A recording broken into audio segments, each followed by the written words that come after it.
უკრაინულ პორტალზე წამების ამსახველ ვიდეო მასალაზე დაწყებულ გამოძიებას პერსონალურ მონაცემთა დაცვის ინსპექტორი დააკვირდება. როგორია გამოხმაურება და შეფასებები. ცხინვალის საოკუპაციო რეჟიმი გადაწყვეტილებას ცვლის ზარდიანთკარსა და სოფელ ხელჩუას შორის ეგრეთ წოდებულ საგუშაგოზე ძველი რეგულაციები იმოქმედებს. საკვირაო წირვა და ქადაგება სამებაში, რაზე ესაუბრა მრევლ საქართველოს პატრიარქი. კიდევ ერთხელ მოგესალმებით, მოამბეს 14 საათზე მარიამ ვაშაძე წარმოგიდგენთ.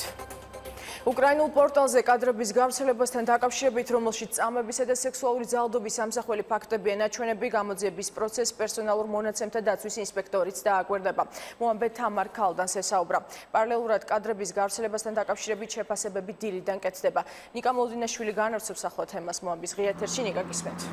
დიახ, მარიამ, ძალადობის ამსახველი ვიდეო მასალის გავრცელების შემდეგ პირველ შეფასებას აკეთებს პერსონალურ მონაცემთა დაცვის ინსპექტორი, როგორც თამარ ქალდანმა განაცხადა, კანონმდებლობის თანახმად მას შემდეგ, რაც საქმესთან დაკავშირებით გამოძიებას იწყებს შინაგან საქმეთა სამინისტრო, პერსონალურ მონაცემთა დაცვის ინსპექტორის აპარატს არ აქვს უფლება დამოუკიდებელი გამოძიება აწარმოოს, თუმცა ქალდანის განცხადებით აუცილებლად აპარატი დააკვირდება უშუალოდ გამოძიების მიმდინარეობის პროცესს.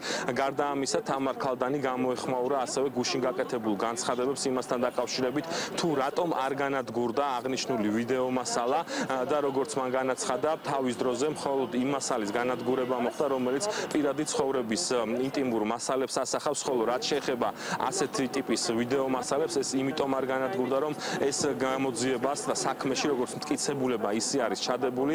გარდა ამისა, თამარ ქალდანმა ასევე არ გამორიცხა, რომ შესაძლოა ამ ვიდეო მასალების ასლები წინა ხელისუფლების წარმომადგენლებსაც ამ დრომდე გააჩნდეთ.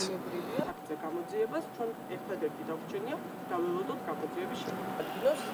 თავისთავად გავრცელება არის მნიშვნელოვანი პრობლემა, ასეთი ტიპის ჩანაწერების განსაზღვრია უკვე გამოძიების მიერ რა იყო ამ მასალის სტატუსი, სად ვის შეიძლებოდა ქონოდა ეს მასალა, ვინ იყო ამ მასალის დაცვაზე პასუხისმგებელი პირი და ასე შემდეგ. ნებისმიერ ფაქტს, როცა ხდება დაცული მასალის ინტერნეტ სივრცეში თუ სხვა ფორმით გასაჯაროება, უნდა მოყვეს რეაგირება და ამ შემთხვევაში შინაგან საქმეთა სამინისტრომ ჩათვალა, რომ ამ მასალის გავრცელებას ჰქონდა დანაშაულის ნიშნები. სწორედ ამიტომ დაიწყეს მათ ამ გამოძიების ჩატარება და ჩვენ ბუნებრივია ჩვენი კომპეტენცია ამ შემთხვევაში შეზღუდულია, როცა მიმდინარეობს დანაშაულის გამოძიება, ჩვენ უბრალოდ ვაკვირდებით, ესე ვთქვათ, მოვლენებს. მასალის ძალიან დიდი ნაწილი გადაცემული აქვს პროკურატურას გამოძიებისთვის და იმედი გვაქვს, რომ ამ გამოძიების შედეგების შესახებაც ასევე რაიმე ტიპის განცხადებები გაკეთდება. დღეს საგანგებო ბრიფინგი გამართა ასევე ერეკლე კოდუას ადვოკატმა ოთარ კახიძემ, რომელმაც განაცხადა, რომ ის ბრალდებები, რომელიც მისი დაცვის ქვეშ მყოფ პირის მიმართ გუშინ გავრცელდა, თითქოს ერეკლე კოდუამ გავრცელა ეს ვიდეო მასალა დაუსაბუთებელია და აბსურდულია. მისი შეფასებით ეს ვიდეო მასალა ხელისუფლების წარმომადგენლების გავრცელებულია, რომელსაც სურვილი ჰქონდათ, რომ NDI-ის კვლევების შედეგები გადაეფარათ. ოთარ კახიძის ამ ბრალდებას და განცხადებებს თავის მხრივ პასუხობს მართველი პოლიტიკური გუნდის წარმომადგენლები. კოლომოისკი როგორ არის? თუ გადავხედავთ საქართველოს ხელისუფლების მიერ სხვადასხვა დროს მათი კვალი ჩანს სხვადასხვა დროს გავრცელებულ კადრებთან მიმართებაში, ეს ეხება პირველ რიგში შეგახსენებთ ეგრეთ წოდებული ჩოკუტაევის მიერ ატვირთულ კადრებს ავღანეთში მებრძოლ დანაყოფებთან დაკავშირებით, შეგახსენებთ ასევე რომ ზურაბ ჟვანიას საქმიდან მასალები, რომელიც პროკურატურის სეიფში იყო მოთავსებული, როგორღაც აღმოჩნდა ინტერნეტში და შემდგომ ჰაკიმ ფაშას სახელით გავიგეთ ჩვენ მისი ამტვირთავის ვინაობა და ახლა უკვე ვრცელდება კადრები, რომელიც უნდა განადგურებულიყო, ან უნდა ყოფილიყო საქმის მასალების ნაწილი. ვინც ხელისუფლებისკენ ინსტრუქციებს შველს ჯერ სამსაკითხის შინაარს მიხედოს. მე იმას მოსთხოვოს პასუხი, ვინც ეს ჩაიდინა და მე მოვთხოვოთ ხელისუფლებას იმაზე პასუხისგებლობა, რომ ეს საქმე გამოიძიოს და გამოუვინოს შესაბამისი ის პირი, ვინც ეს ყველაფერი გაავრცელა. ან არსებობდა ამის კოპია, ან არსებობდნენ ის ადამიანები, ვისაც ხელმიუწვდებოდათ გამოძიების პროცესში, მათ შორის სასამართლოს პროცესში. ესენი იყვნენ შეიძლება ადვოკატები, შეიძლება იყვნენ სხვა პირები, ვინც ჩართული იყო და უფლება ჰქონდა ამ ვიდეო მასალაზე ხელმისაწვდომობა. ძალადობის ამსახველი ვიდეო მასალის გავრცელებას ასევე გამოეხმაურა თავდაცვის მინისტრი საკუთარ Facebook-ის გვერდზე, როგორც თინა ხიდაშელი აცხადებს, ეს არის საერთაშორისო სამართლის დანაშაული და სულ რომ FBI-ის დახმარება გახდეს საჭირო, ეს საქმე უნდა იქნეს გახსნილი.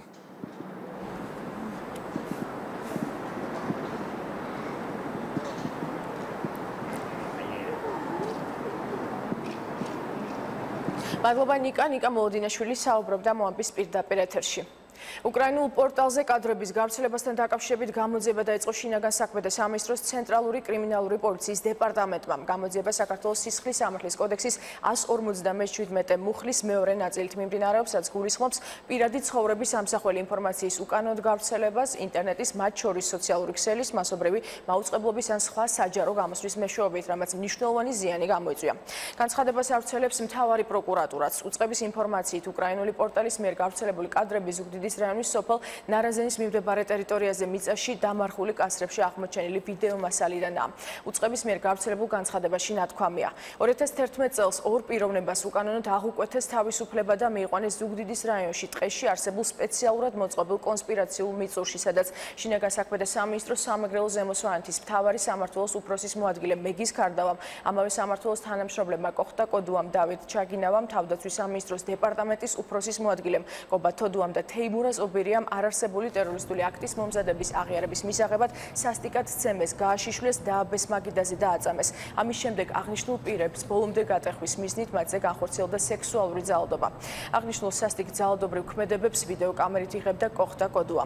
წამებისა და სექსუალური ძალადობის ამსახველი ვიდეოფირები მტკიცებულებების სახით დაერთო სისხლის სამართლის საქმეს და საქმესთან ერთად წარიმართა არსებითად განსახილულად თბილისის საქალაქო სასამართლოში.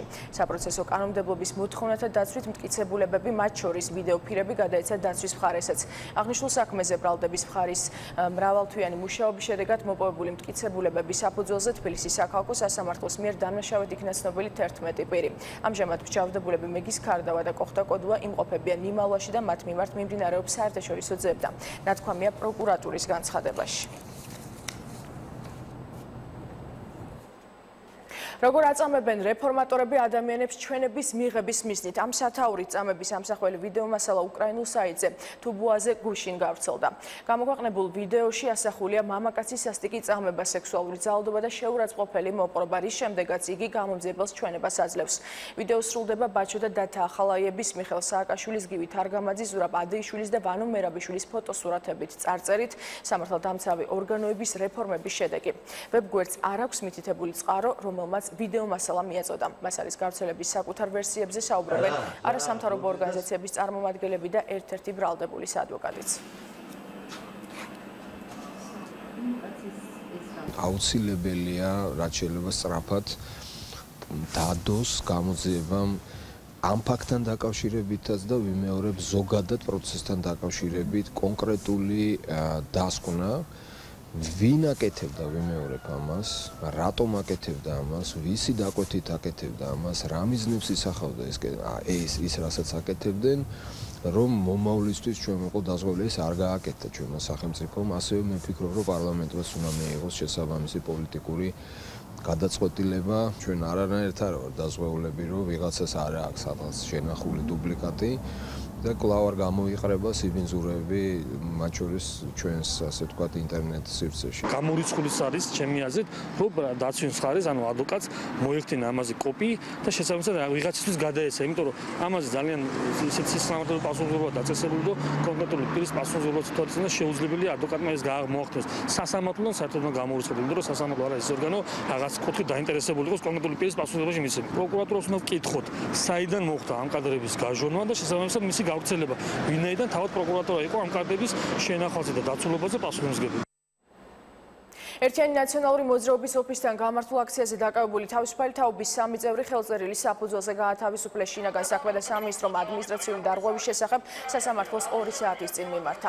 სასამართლო საქმეზე დღესვე იმშელებს. მე შეგახსენებთ, რომ აქცია ახალგაზრდულმა ორგანიზაცია თავისუფალმა თაობამ ნაციონალური მოძრაობის ოფისთან უკრაინულ მედიაში წამების ამსახველი კადრების გავრცელების შემდეგ გამართა და წინა ხელისუფლების მმართველობა გააპროტესტა. აქცია ხმაურის ფონზე მიმდინარეობდა. დაპირისპირება მოხდა აქციის მონაწილეებსა და ტელეკომპანია დაბულაში.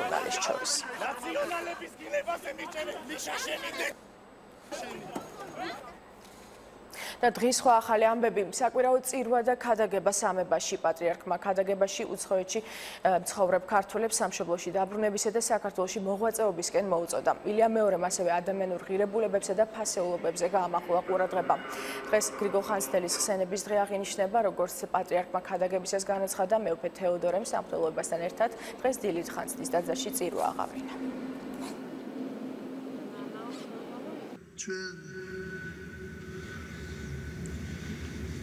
უშვებდით მეორე შეცდომებს და სამწუხარო ის არის, რომ ჩვენ არ ვსწავლობთ ჩვენს შეცდომებზე.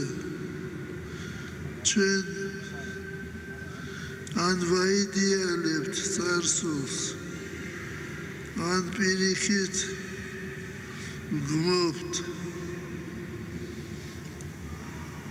ესე იგი, როგორც ამბობს ერთი დიდი მეცნიერი,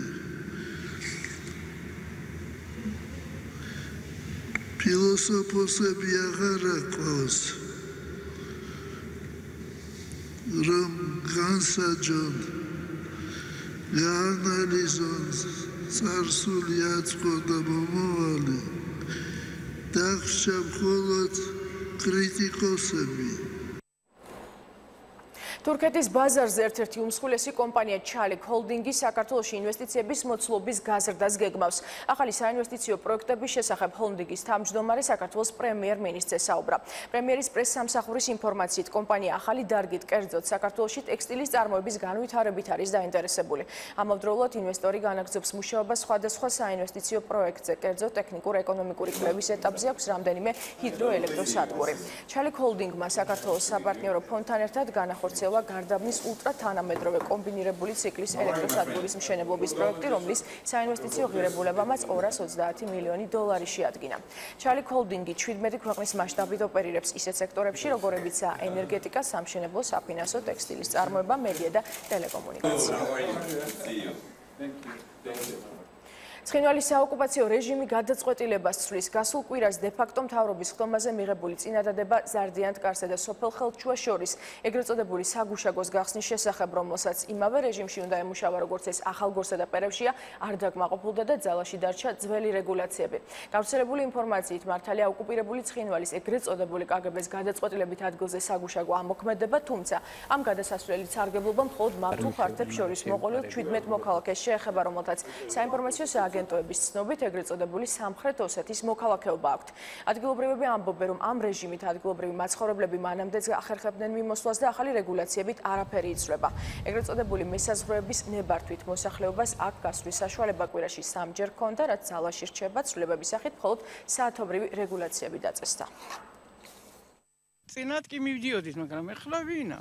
ომის შემდეგ თუ გადის ვინმე ამ სოფლიდან? არა. თვითონ ის ოსები აქეთ რომ მოჰყვნენ, ისინი მიდიან, ხო? პასპორტიც აქვს ყველაფერი. იქ არის პატარა კარები, რომელ კარებიდანაც გადიან ეს ხალხი და შემოდიან. ესენი არიან აქ მაცხოვრებელი ოსები. ოფიციალურად აქედან ჩვენი კაცი ვერ გადავა, იმიტომ რომ ქართული პასპორტი აქვს და ქართული პასპორტით ემწუჩი არ უშვებენ. ან ვიზა გინდა. შინაგან საქმეთა სამინისტრომ უკანონო ცეცხლსასროლი იარაღი ამოიღო. სამართალდამცველებმა ცეცხლსასროლი იარაღისა და საბრძოლო მასალის მართსაწინააღმდეგო შეძენა შენახვის ბრალდებით თბილისში. წარსულში ნასამართლები მამაკაცი დააკავეს. დაკავებული საცხოვრებელი ვინის ჩხრეკისას მაკაროვის სისტემის პისტოლეტი და 2 საბრძოლო ვაზნა ამოიღეს. თბილისში ერთი პირი დავაკავეთ, რომლის საცხოვრებელი ვინის ჩხრეკისას მაკაროვის სისტემის პისტოლეტი და 2 საბრძოლო ვაზნა ამოვიღეთ. გამოძიება ცეცხლსასროლი იარაღის და საბრძოლო მასალის მართსაწინააღმდეგო შეძენა შენახვის ფაქტზე მიმდინარეობს.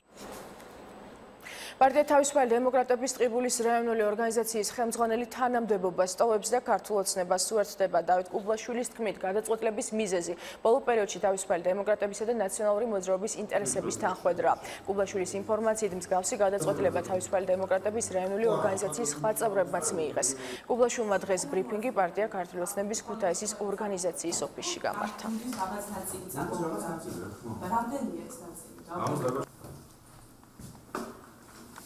პარტიამ აიღო სრულიად სხვა კურსი იმ პრინციპების საწინააღმდეგოდ, რითაც მოვედით ხელისუფლებაში. მან საკუთარი პოლიტიკური მიზნების განსახორციელებლად შეარჩია ისეთი პარტნიორები, რომელთაც მე და ჩემი მეგობრები ვებრძოდით.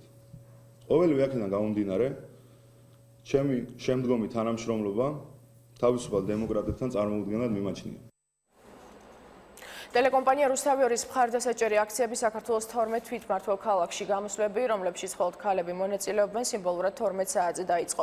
აქციის მონაწილეები ხელისუფლებას მოუწოდებენ შეწყვიტონ თავისუფალ მედიაზე ზეწოლა მხარდაჭერებს ერთიანი ნაციონალური მოძრაობის ქალთა ორგანიზაციის წევრებით შეუერთდნენ. ქუთაისში აქციის მონაწილეებმა თავისუფალი ზონის წევრების გათავისუფლებაც მოითხოვეს, სამ ახალგაზრდას ქუთაისის საქალაქო სასამართლო მხულიგნობის ბრალდებით ორთვიანი წინასწარი პატიმრობა შეუყვარდა. სოლიდარობას ვუცხადებთ რუსთავიორს, რადგან თვლით, რომ თუკი ქვეყანაში შეიზღუდება თავისუფალი სიტყვა, თავისუფალი მედია, აუცილებლად დაისადგურებს დიქტატურა. შეხედულებების პოზიციების მიუხედავად, ალბათ საჭირო გახლავთ ამ პოზიციის დაფიქსირება, რამდენადაც ვფიქრობთ, რომ სწორედ აი ეს დღეები გავდის ჩვენი ქვეყნის მომავალთან, თავისუფლებასთან. ბათუმი უერთდება ამ აქციას, რუსთავიორი ჩვენი და ჩვენი შვილების ტელევიზია.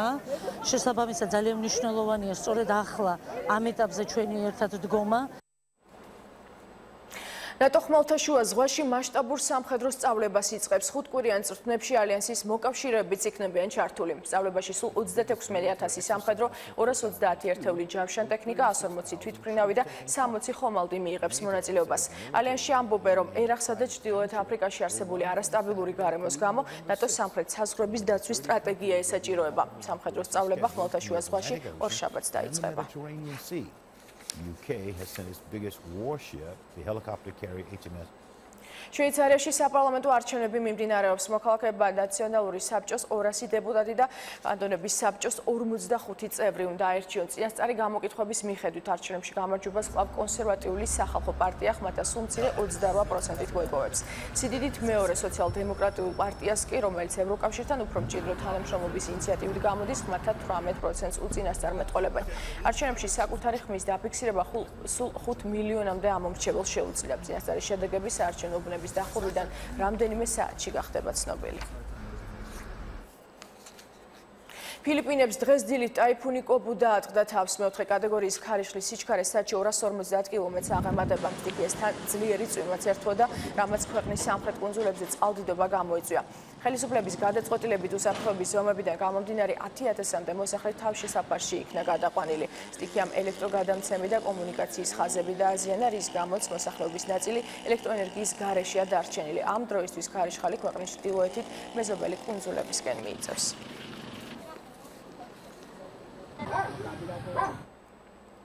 ისრაელის შეერაღებულმა ძალებმა მოქალაქეებზე ცივი იარაღი თავდასხმის მცდელობისთვის 4 პალესტინელის ლიკვიდაცია განახორციელეს. ერთი თავდასხმელი კი ცეცხლსასროლი იარაღიდან მიყენებული ჭრილობებით საავადმყოფოშია გადაყვანილი. სამი თავდასხმა მდინარე იორდანის ოკუპირებულ დასავლეთ სანაპიროზე განხორციელდა. ერთ-ერთი ინციდენტის დროს პალესტინელი მოზარდი გოგონა ცივი იარაღის ისრაელის სასაზღვრო დაცვის წევრის დაჭრას შეეცადა, რის შედეგადაც გოგონას ცეცხლი გაუხსნეს. ბოლო პერიოდში გახშირებული თავდასხმებისა და ვითარების გამწვავების გამო ისრაელის პრემიერ-მინისტრი პალესტინის ლიდერს შეხვედრას თავაზობს.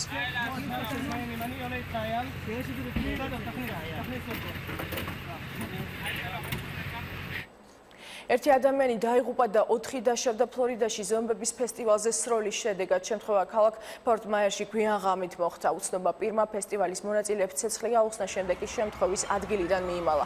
ფესტივალის ორგანიზატორები მომხდარის გამო მწუხარებას გამოთქვამენ. ზომბი ფესტივალს საერთო ჯამში 20,000-მდე ადამიანი ესწრებოდა. დიდი ბრიტანეთის ღირსშესანიშნაობა ბიგ ბენის საათი რამდენიმე თვით შეჩერდება. ამის მიზეზი სარემონტო სამუშაოებია, რომელიც ბრიტანეთის პარლამენტის გადაწყვეტილებით უახლოეს პერიოდში დაიწყება. 1959 წელს აგებულ ბიგ ბენის საათის ისრები და სახურავი აქვს შესაკეთებელი, რომელიც ქვეყნის ბიუჯეტს 60 მილიონი დოლარი დაუჯდება.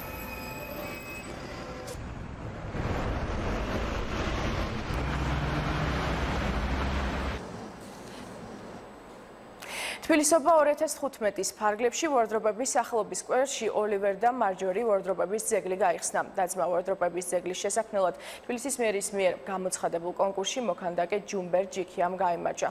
ძეგლი ბრინჯაოსგან დამზადდა და სკვერში მოსეერნე ოლივერ და მარჯორი ვარდრობების იმიტაცია. ძეგლის გახსნას თბილისის მერი და პარლამენტის თავმჯდომარეც ესწრებოდა. კონდა ეს იდეა, ჩანაფიქრი ამ სკვერში დადგმულიყო ამ ორი უმნიშვნელოვანესი მოღვაწის ძეგლი. და მოხარული ვარ, რომ დღეს უკვე ჩვენ ამ ძეგლის გახსნის ცერემონიას ვესწრებით. საკრებულომ და მერიამ ძალიან სერიოზული სამუშაოები ჩაატარეს ამისთვის და მე მგონი ძალიან საინტერესო ძეგლი შეემატა საქართველოს დედაქალაქს. გამოცხადდა კონკურსი, რომლის ფარგლებშიც საუკეთესო წინადადება შეერჩა, საუკეთესო ავტორის ნამუშევარი შეერჩა და დღეს სწორედ სიმბოლურად თბილისობის დღესასწაულთან დაკავშირებით იხსნება ეს ძეგლი. მიხეილ თუმანიშვილის სახელობის ხელოვნების საერთაშორისო ფესტივალი საჩუქარი გარდენ ჰოლში საზეიმოდ გაიხსნა. ფესტივალის გახსნის ცერემონიაზე საჩუქარი 2015-ის ლაურეატების დაჯილდოების ცერემონია გაიმართა. მიხეილ თუმანიშვილის პრემია დავით დოიაშვილს, მარი ჯანაშიას, გია ყანჩელს, ნანა ფაჩუაშვილს, საშა ვალცს, ნანი ჩიქუნიძესა და მანენა მენაბეს გადაეცათ. ფესტივალის ფარგლებში თბილისის თეატრები ქართულ და უცხოურ დასებს უმასპინძლებენ და თბილისელ მაყურებელს ერთი თვის განმავლობაში მსოფლიო ხელოვნების შედევრების ხილვის საშუალებას მისცემენ სპექტაკლებისა და მასტერკლასების გარდა საჩუქარი 2015-ზე პერსონალური გამოფენებიც გაიმართება. პროგრამა არის ძალიან საინტერესო, ძალიან მრავალფეროვანი, სხვადასხვა ასაკის და გემოვნების ადამიანებზე არის გათვლილი და ეს იმას საშუალებას იძლევა, რომ თეატრში რაც შეიძლება მეტი მაყურებელი მოვიდეთ. დიმიტრი კირიმოვის სულ ახალი სპექტაკლი პრემიერა იმართება თბილისში, მსოფლიო პრემიერა, ამას ქვია რუსული ბლუზი, სოკოზე წასვლა. ეს არის საოცარი სანახაობა. ჩემი დებიუტი სწორედ ბატონი მიშას წყალობით შესდგა რუსთაველის თეატრში და მწვანე გზა გამიხსნა, როლები მაჩუქა და მასწავლა ბევრი რამ. უზომოდ მიყვარს, უზომოდ ვაფასებ. საერთაშორისო ფესტივალის შემოდგომის თბილისის ფარგლებში ჯანსუღ კახიძის სახელობის მუსიკალურ-კულტურულ ცენტრში აკაპელა ჟანრის კონცერტი გაიმართა. მსგავსი ღონისძიება საქართველოში 20 წლიანი პაუზის შემდეგ ჩატარდა. მაყურებლის წინაშე ვოკალური ანსამბლები The Quintessence, Georgian Six, Four Faces და 15 წლის შემდეგ სპეციალურად ამ კონცერტისთვის შეკრებილი Georgian Jazz Sextet-ი წარსდგნენ. ვოკალურმა ანსამბლებმა ეთნო ჯაზისა და ჯაზის კომპოზიციები და ქართველი კომპოზიტორების სიმღერების ახალი ვერსიები წარმოადგინეს. გაიმართა რამდენიმე სიმღერის პრემიერაც. Გავსი ტიპის კონცერტი არ ჩატარებულა ძალიან ბევრი წელია საქართველოში, ანუ მთელი კონცერტი არის ვოკალზე დამყარებული, ეს არის აკაპელა ჟანრის კონცერტი და ძალიან მნიშვნელოვანია, რომ აი გამოცოცხლდა საქართველოში ეს ჟანრი. 23-ე საერთაშორისო ფესტივალი შემოდგომის თბილისში გრძელდება. დღეს გვაქვს გამორჩეული კონცერტი. ეს არის ვოკალური ჯაზ ანსამბლების კონცერტი. თბილისი მესამე დღე ახალგაზრდულ საერთაშორისო კინოფესტივალს ჯიფონს მასპინძლობს. მოსწავლე ახალგაზრდობის სასახლეში კინო ჩვენებები და მასტერკლასები იმართება. მესამე საფესტივალო დღე ორი ფილმის ჩვენებას დაეთმო ახალგაზრდება ესპანურ-პორტუგალიური კინოპროდუქტი შავი ბრილიანტები და კოლუმბიურ-ფრანგული ნამუშევარი მატეო იხილეს. მოსწავლე ახალგაზრდობის სასახლეში შეკრებილებს საშუალება ჰქონდათ დასწრებოდნენ ლიტერატორ ლევან ბერძენიშვილისა და ისტორიკოს ზაზა აბაშიძის ლექციებსაც. საერთაშორისო ახალგაზრდულ კინოფესტივალს, რომელსაც 45 წლიანი ისტორია აქვს, თბილისი წელს პირველად მასპინძლობს პროექტი კინოცენტრის და მოსწავლე ახალგაზრდობის სასახლის ინიციატივით ჩამოვიდა საქართველოში. 4 დღიანი ფესტივალი ხვალ საზეიმოდ დაიხურება. ეჯახება და რომ დაინახავს რომ ვიღაცა ისეთი ფილმებს უყურეთ, რომელმაც ძალიან ბევრი რამე შეიძლება შემატოს ადამიანს და დღეს განსაკუთრებით მოხარული ვარ იმით, რომ არის სალექციო დღე და განსხვავებებზე ვისაუბრეთ ძირითადად კინოსა და ლიტერატურას შორის. დღევანდელ დღეს, როგორც ყოველ დღე, ჩვენ ვაჩვენებ აუცილებლად საფესტივალო ფილმებს, ეს არის ჯიფონის მიერ გამოგზავნილი ფილმები, რომელიც სხვადასხვა ასაკობრივ კატეგორიაში არის, მაგრამ ამავე დროს ჩვენ ძალიან მრავალფეროვანი პროგრამა გვაქვს. აი ეხლა ერთდროულად 16 ბავშვებთან ლექციები აქვს ლევან ბერძენიშვილის, ეს არის კინო და ლიტერატურა და ზაზა აბაშიძეს, რომელიც კითხულობს ისტორიის უცნობი გმირები. მომბე ამით დასრულებულია, მე გემშვიდობებით, ნახვამდის.